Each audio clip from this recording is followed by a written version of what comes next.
Welcome to the Better and Longer podcast. My name is Justin Moor, President and CEO at the Area Office on Aging. Today we have a very special guest, honored to have with us here today, Bishop Daniel Thomas of the Diocese of Toledo. I am eternally grateful to this man for ordaining me as a deacon about 7 years ago.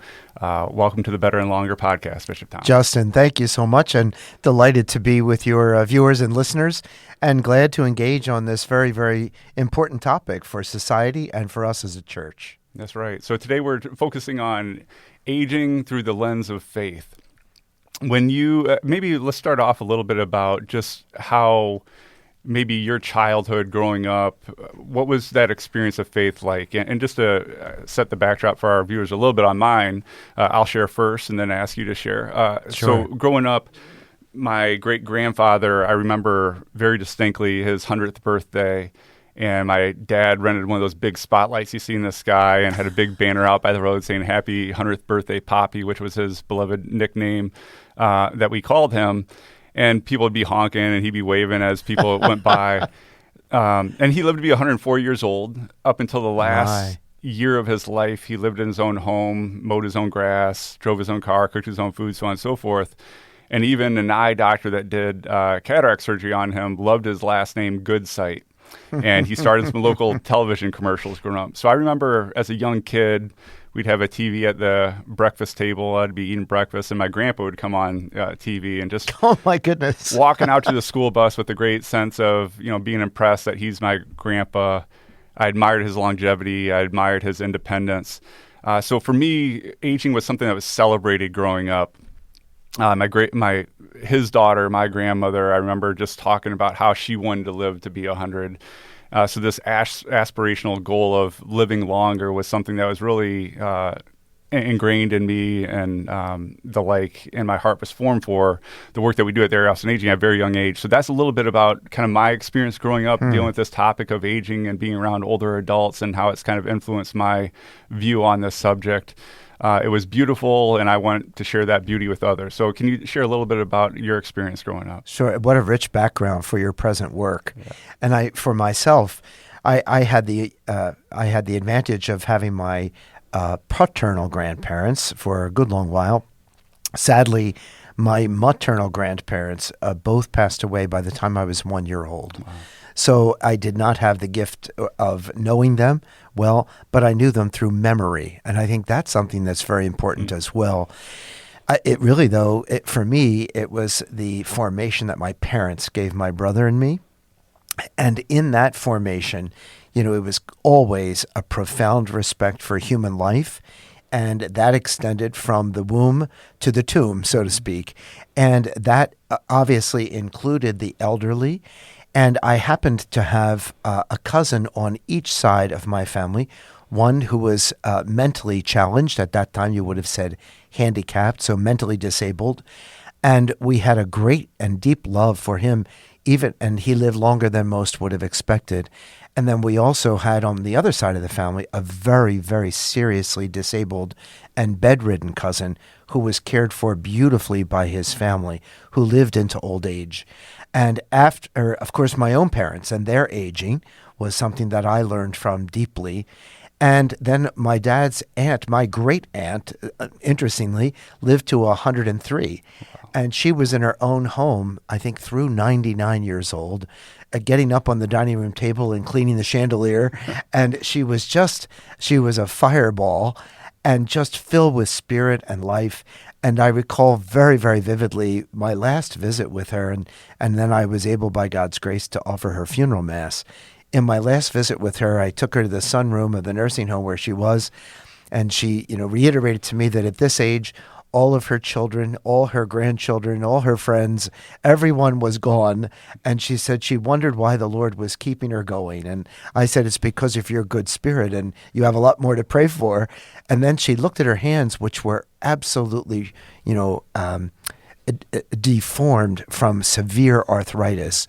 So literally all her fingers, and many of us have seen this with arthritic patients, were all, if you will, twisted in the same direction. And with great good humor and absolute self-deprecatory sense, she said, "Now look at this." She says, "If somebody asks directions, I can't even point anymore because they're all pointed in the same direction." But it was that kind of joy that also showed me that she had never lost, the interior joy, which comes from grace. Yeah. So that's a beautiful story. One of the things that strikes me about it is that there's different people who maybe emphasize different aspects of aging in different ways. Some might focus more on the negatives or what they cannot do physically, maybe that previously they could. And others might focus a little bit more on the positives associated with aging. One of the things, there's a study that was done that focused on how people respond to 5 questions about aging and how those answer more positively on their view of aging. It actually extends their life by 7.5 years compared to those that have negative views on aging. Talk a little bit about how you view aging. Do you view it more as a positive, more as a negative, and what's kind of shaped that view? Yeah, I don't. I think I'm not sure of the category actually, Justin, but I would say any life is positive.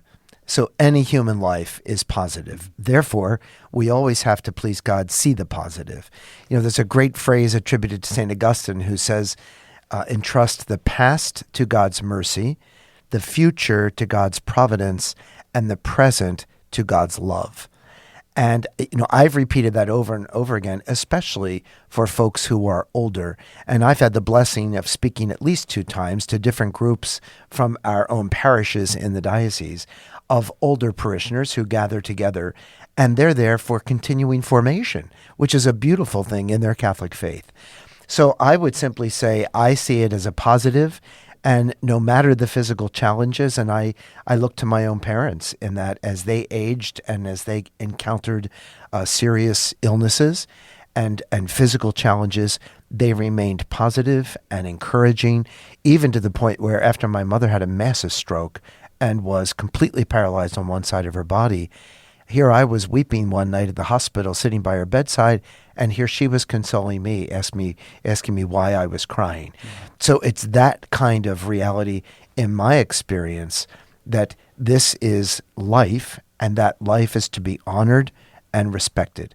I do want to point out for the listeners and viewers, I might be able to get to it at another point of some of these questions, but just to point out for themselves, I think a very rich document that might be valuable for this conversation. And folks, I just gave a copy to Justin. Yes, thank you. So this is a document that I was very familiar with, and because of my having lived and worked in Rome for 15 years at the Vatican, the Holy Father at that time, Saint John Paul II, he published a letter, and it was a letter to the elderly. And he was writing this even as a time as he was growing older. And it's a beautiful reflection and includes some very, very key elements, which obviously one of them is the elderly in sacred scripture. So he goes on to talk about the fact that, for example, Abraham and Moses, they never received their mission in life until they were in their old age. So when somebody says to me, they're old, and I'll tell a story about that, I always say, well, what about those figures in sacred scripture? And then in the New Testament, for example, Joseph and Mary present Jesus in the temple for the presentation, and there's, the old man Simeon and the older widow Anna. So scripture is full of references with older people. It's a very beautiful thing. And of course, I often joke personally, from Leviticus, rise in the presence of one with gray hair. And I say, well, I don't have gray hair. I have white hair at this point. But honor the person of the elderly. And so in that regard, I think, we take our cue, if you will, for the positive understanding, respect for, and homage, ultimately, for those who are elderly or growing older. It's, one of the things in the Book of Wisdom, of course, and even this past Sunday when we had the readings, it spoke about wisdom. And we know that it's not uncommon, even for people not of faith perhaps, to recognize the wisdom of the elders. And many cultures obviously proclaim that and revere that kind of wisdom, the wisdom born of experience. Mm-hmm. So I certainly think that we have we have to be very mindful that we have something to learn from the elderly. And Pope John Paul, and in that letter that he wrote, he says that honoring older people involves a threefold duty: welcoming them, helping them, and making good use of their qualities.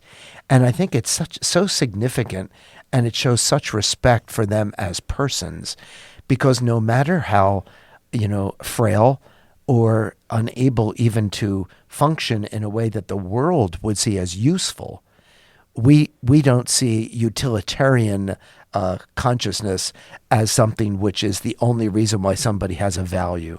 We see that value in their human person, no matter what they can, quote, do or not do physically. Mm-hmm. Hope I know that was a roundabout way of answering that question. You mentioned hair color. Let's talk about hair color for a moment. So mine is white, not gray. It's been that color for a long time. I'm struck how hair color changes based on culture over time, and what that might say about the way we view or value aging. So in our present culture, it's not uncommon for people to dye their gray or their white hair, right? And sometimes we might think that that's the way it always has been, always will be, so on and so forth. But even going back, you mentioned sacred scripture and thousands of years ago and honoring those that have gray hair. Going back to our founding fathers, 4 out of the first 5 presidents actually wore powdered wigs to look older than they actually were, right? Yes. And it wasn't just men. It wasn't just in the United States. There's a portrait of Marie Antoinette, Queen of France, at the time, 13 years old, wearing a powdered wig as well to try to look older than she was, because wealth and wisdom were associated with looking older. Mm-hmm.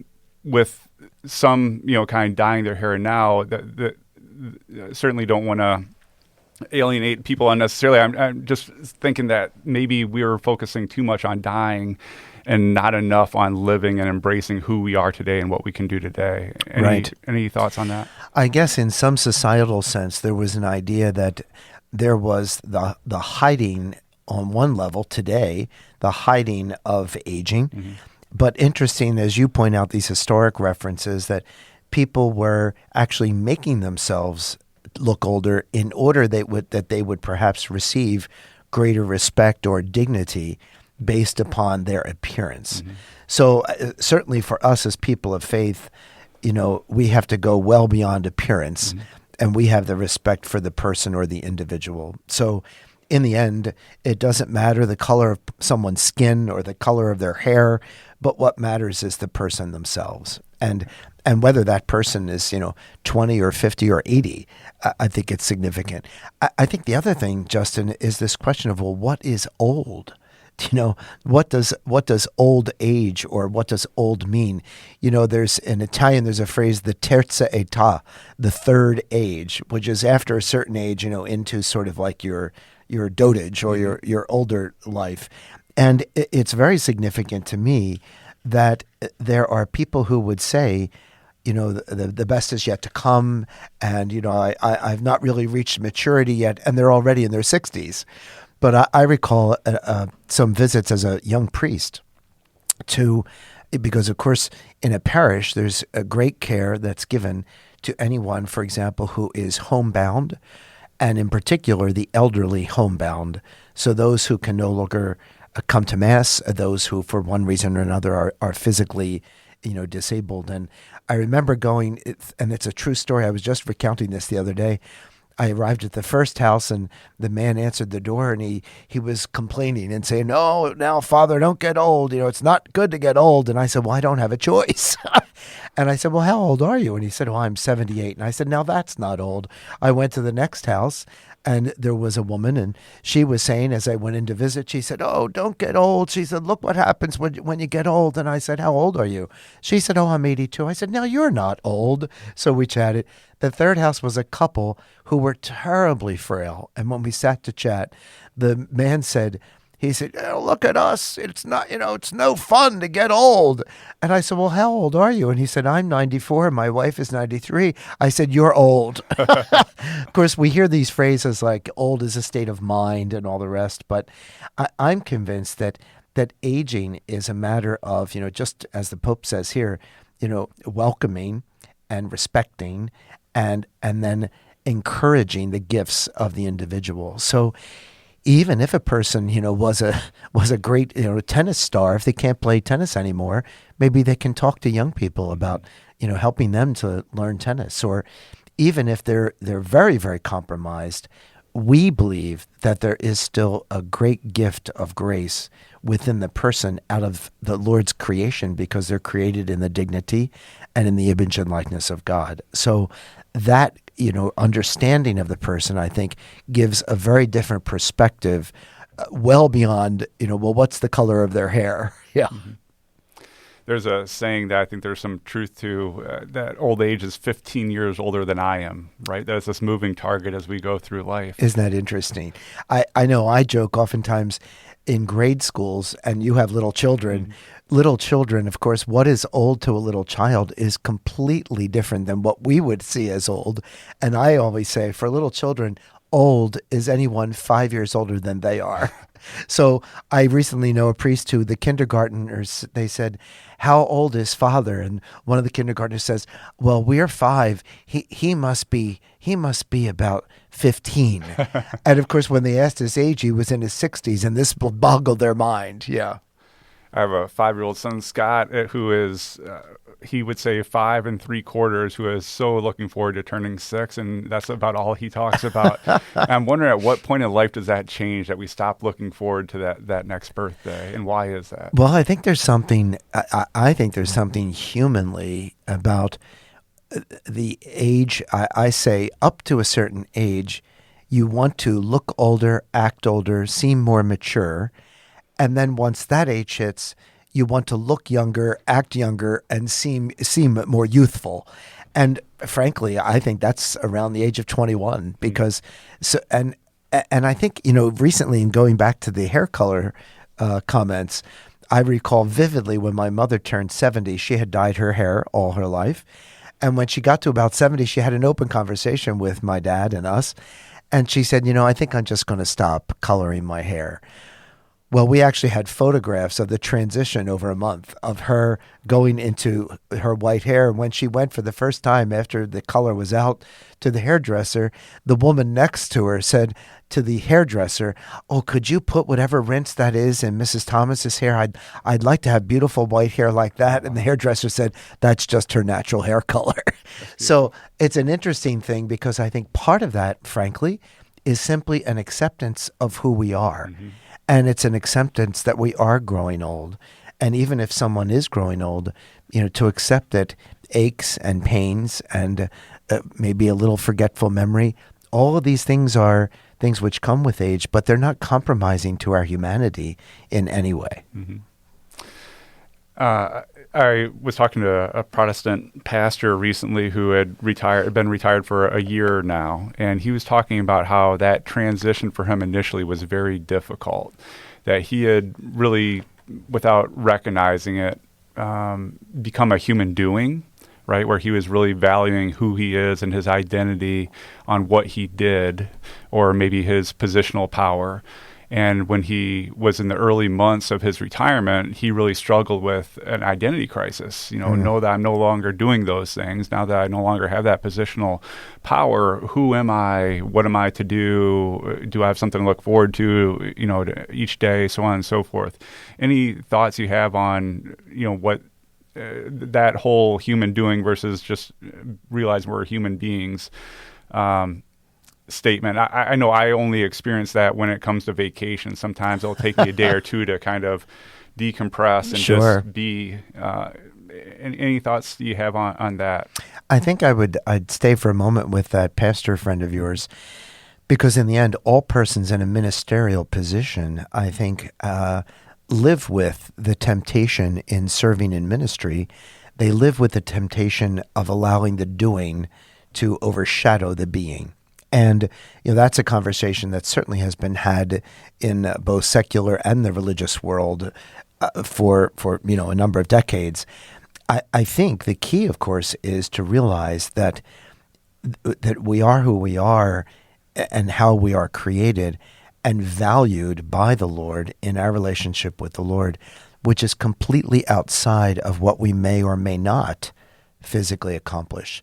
So we are loved not because of what we do, but because of who we are. And it's who we are as created as children of the Father and in the image and likeness that he created us. So I think it's our temptation and our weakness, so to speak, that permits us to always be on a gerbil wheel of work and accomplishing things, whereas simply being is part of who we are. And, as we age too, I think out loud, Justin, we were talking about cultures. Having lived in Italy for so many years, I had the blessing of meeting so many folks, sadly, unlike the United States, where for one reason or another, we have so many more elderly in nursing homes and in institutional facilities.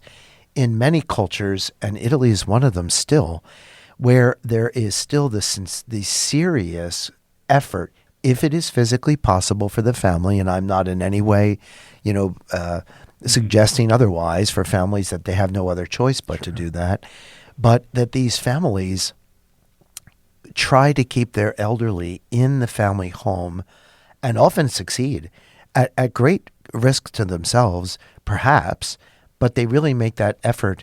So it shows the value, and frankly, the children grow up with the example of valuing and respecting the elderly, and then the socialization and the gift of them being with family, I think, prolongs their longevity oftentimes.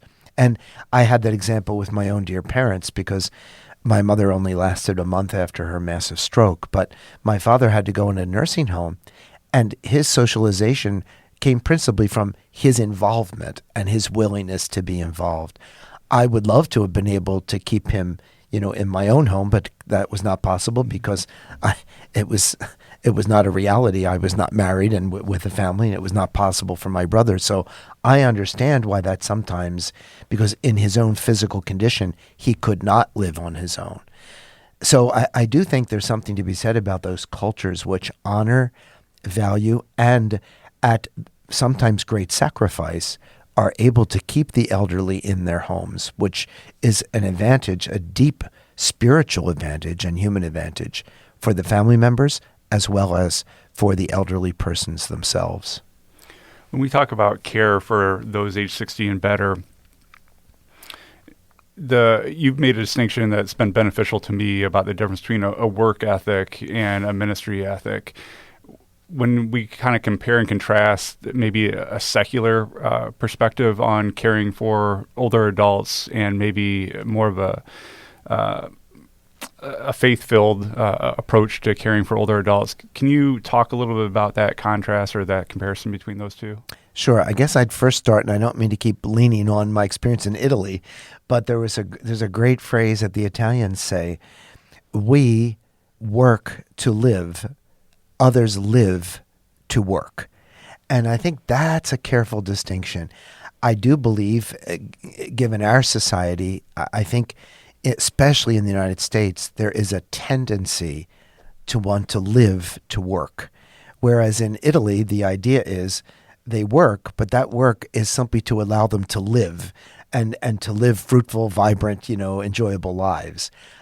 I'm sure that I know, of course, some would accuse me of being a workaholic, but I think it's so important not to miss the living. Now, certainly, Pope John Paul himself, he was asked by someone one time, "Well, Holy Father, you have to slow down. I mean, you just have to stop working so hard. You're going to kill yourself." And he looked at them and he said, "There will be plenty of time for rest in heaven."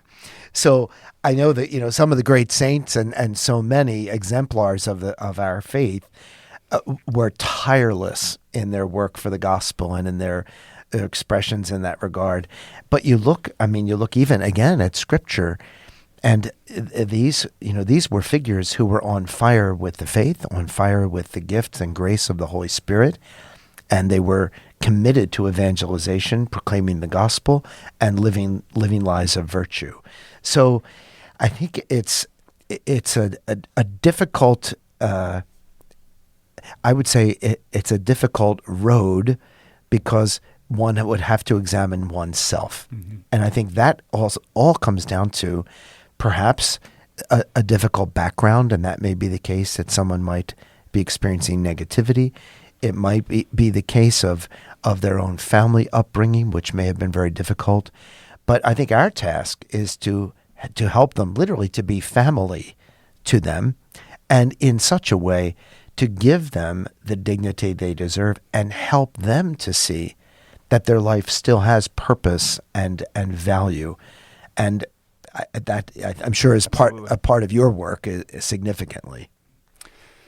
When we're talking about work, and especially with older adults in mind, I'm struck by a couple of statistics that are concerning. One is that 50% of older adults are forced out of long-time jobs, and 90% of them never get a job that pays anywhere near that same amount again. And the second is that 75% of older adults view age discrimination as a barrier to getting a job. I'm saddened by how our community, our culture is missing out on those potential contributions by older adults that they can bring to the table with their experience, their passions, their interests, so on and so forth, and are instead kind of left to be on the sidelines, at least of the workforce, because of those factors. So in many ways, I'm viewing older adults maybe as our country's and our community's greatest natural resource that is largely untapped. Any thoughts you have on that? Sure. I think if I could, just from our perspective, and as Catholics in the Diocese of Toledo, we have elderly religious consecrated women, and we have older priests who are already retired, but they have not given up the work, if you will, of service, of apostolate, and of ministry. So I'll give you an example. Some of the consecrated women religious, it may be that they can no longer, teach in a grade school or in a religious education area. It may be that they can no longer work in social services and Catholic charities, but given their own physical limitations, their new work becomes the intensity of their prayer and their presence for the rest of the diocese. Likewise, we have several retired priests who, even as they age and are becoming elderly, they continue to desire to offer Mass and care for the faithful by offering spiritual care in that way. And both are a tremendous treasure to our diocese. So certainly I think our society needs to learn, and I like the terminology that you used, untapped resources, because not only are they untapped for their wisdom and experience and the gifts that they've received all their lives that they can share with others, but imagine tapping that expertise in a way that maybe they're consultors to folks, or even if they're employed part-time in a setting. I can share with you, we have someone in our own pastoral center who actually will be one of the next interviewees for Graceful Living magazine, which we publish as a diocese. And she had a very challenging situation caring for her husband who was very ill, and then after his death. And now she is so concentrated on giving back and the gifts, and she's so vibrant. Every year she's doing something different. So one year she was learning archery, and the next year she's taking cooking lessons, and this kind of vibrancy just makes you so, she's inspiring to me.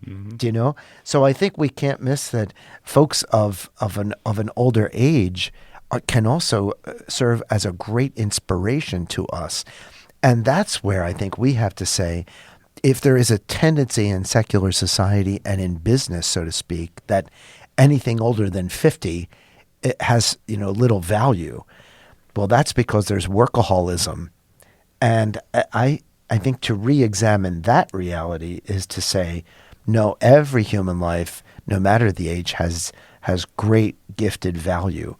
And how can we tap into that resource and learn from that ourselves and benefit from it as a society?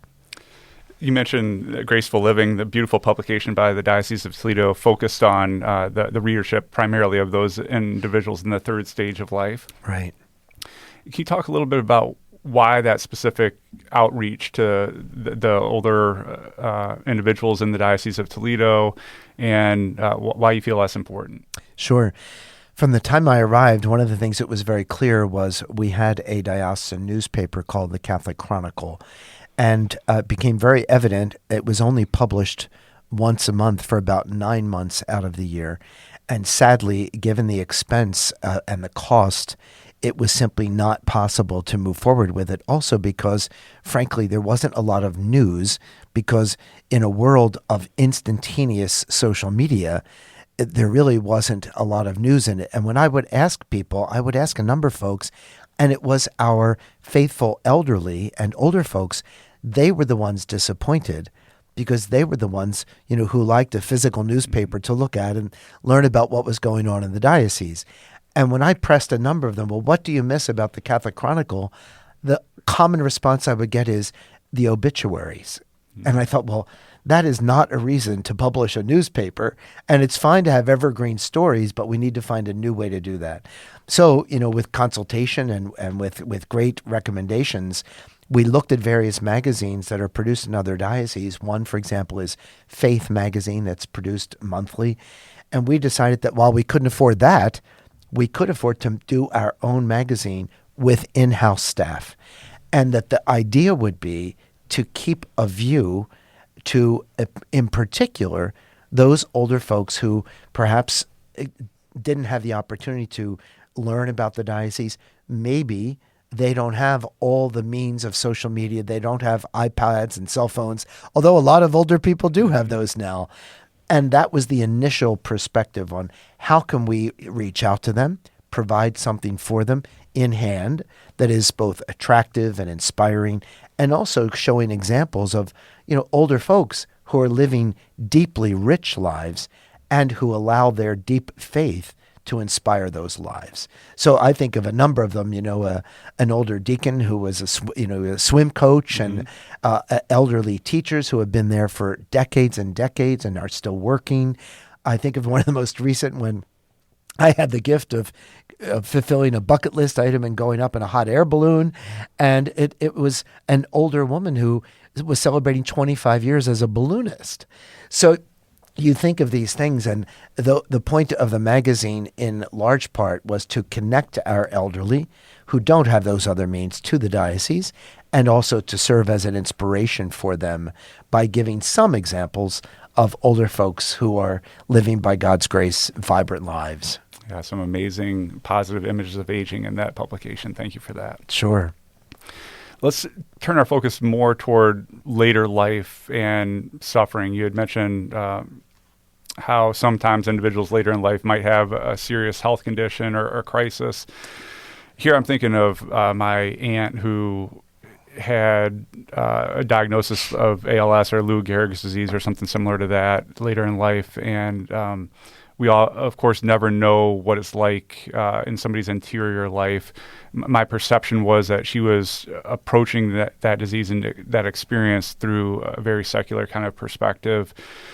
And toward the end of life, I think there was some hopelessness there, and she ended up stopped eating and drinking as a way of shortening her life. How might that same experience or that same kind of diagnosis be approached differently through the eyes of faith? So obviously, again, with the principle that all life has value, that all life is sacred, because, again, womb to tomb, whether it is a baby in the womb or a severely compromised elderly person, still that person's life has value in the eyes of God and is sacred to the Lord. So that's, if you will, our perspective stance on every life. It is certainly, we understand that there are very, very serious questions and difficult realities that people face regarding illness. So, one of the things that, Pope John Paul says actually in this document that I've been talking about, the letter to the elderly, but also in his, extraordinary document, Evangelium Vitae, the Gospel of Life, where he speaks about there's no question that, the church would never impose, keeping a person alive, at all lengths. But the church is very, very clear that she certainly wants to respect, in particular, if there's someone so physically frail that any kind of effort to assist them, would be compromising and painful. That is certainly appreciated. But intentionally denying, nutrition or hydration, intentionally denying, a medicine that may assist someone, then those things obviously can border or even move into euthanasia, which we believe is intrinsically evil, because that means it's the intentional taking of a life. We know very well that so many people now die in very beautiful hospice care, but that's not the intentional taking of a life. That's the understanding that there is a natural end to life and that no extraordinary means need to be taken to save that person's life. So from a perspective of faith, we're very mindful of their physical condition, all the more mindful of their spiritual condition and care for them, and certainly mindful that any intentional taking of life we could never support or encourage, because that would simply not be within our moral perspective based on Jesus, his teaching, and the gospel. Bishop Thomas, so there might be some listening today who maybe went to church regularly earlier in life, took their faith a little bit more seriously, and maybe now might find themselves in a position of feeling like they lost their faith or feeling like they've neglected their spiritual life. Any message that you think is important for them to hear? Sure. I think just based on your comments, I'm sure there are folks listening or watching that might be in that situation. I would simply offer a very warm and prayerful, we miss you, we need you, and we would love to have you home with us. And also to invite them to the power and the strength of the Holy Eucharist. I've heard a number of older people who, for one reason or another, principally out of fear, especially after COVID, the COVID crisis, they simply, for one reason or another, had fallen away and they did not come back to church, or they chose not to come back to church. And I would invite those folks to literally come back home, because in the end, it's one thing to watch Mass on television, but Mass is not meant to be encountered on television. And if one can't come to church on their own, I can tell you my own parents got to the frailty where members, all of our parishes are like this. There are teams of people that will pick up the elderly who can still travel and bring them to the church for Mass and then take them home again. So there are all manner of possibilities to assist our elderly. And I would say also a thing that we always say, it is never too late to return to the Lord. And Jesus is waiting in the Eucharist. And in this time, we know in the United States, we've been for a number of years in the midst of a national Eucharistic revival. And part of that revival is that all of us, no matter our age or state in life, would be really concentrating on growing in deepening our love for, our understanding of, and our living out of the Eucharist. And I can tell you there's a number of elderly from some of our parishes who go to some of our Helping Hands of St. Louis, for example, and they do these charitable outworks as much as they can. What a gift and an expression of their faith, which is literally an outpouring or a showing of the faith that they have, obviously, in Jesus and in the Holy Eucharist. So they're being fed on Sunday by, the Lord of life with his body and blood, and then they're going out to feed the hungry and feed the poor and assist the needy. What a witness and an example for all of us. And a number of these are older folks. Absolutely. You're coming up on your 10th anniversary of installation as Bishop of the Diocese of Toledo. Any kind of parting remarks for the listeners on what that experience has been like, and any remaining thoughts on this topic of aging through the lens of faith?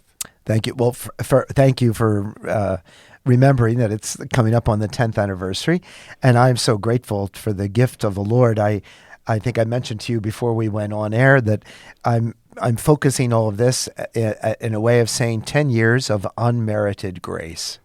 And I can say that despite any difficulty or challenge, and there have been not a few, with the joy of so many wonderful, positive, grace-filled events, and there have been not a few, with all of the sacraments and the faithful, it sometimes feels like it's been 10 minutes, and other times it feels like 100 years.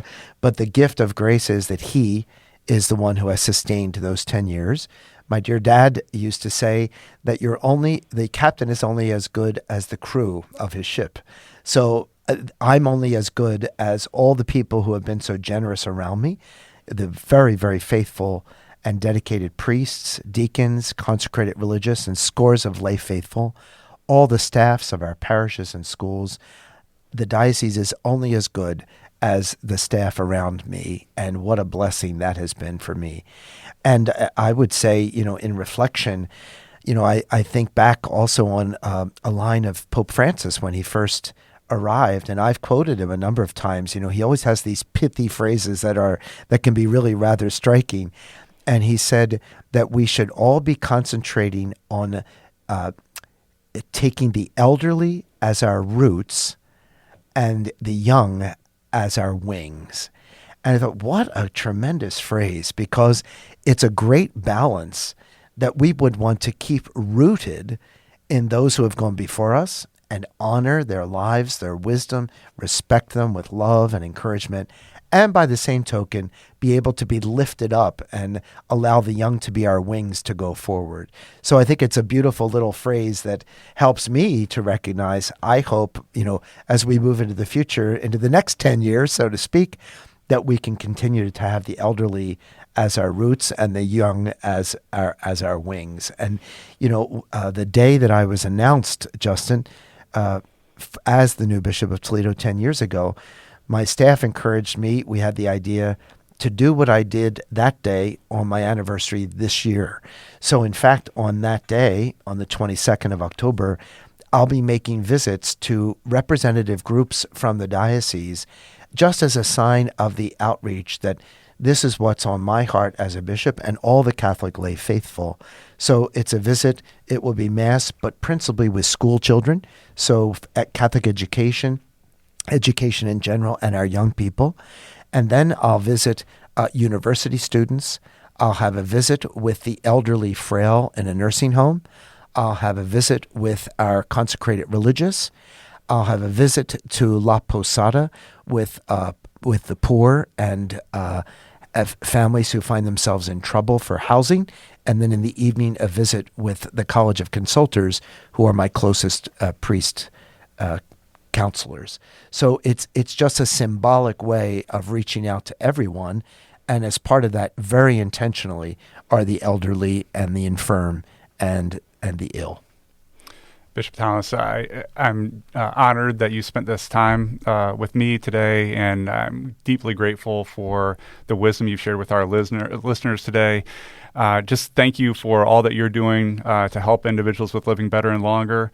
And listeners, we're deeply grateful for you tuning in today as well. Thank you, Bishop Thomas. Justin, thank you so much. And just a word of encouragement and prayerful support for everyone, all the viewers and listeners, but in a very special way, those who you are called in your office for aging to care for, no matter their faith, their culture, and to offer encouragement, support, and prayers for you and your staff, and for all of those dear people who we want to lift up in the grace of the respect for the dignity and sanctity of their rich lives.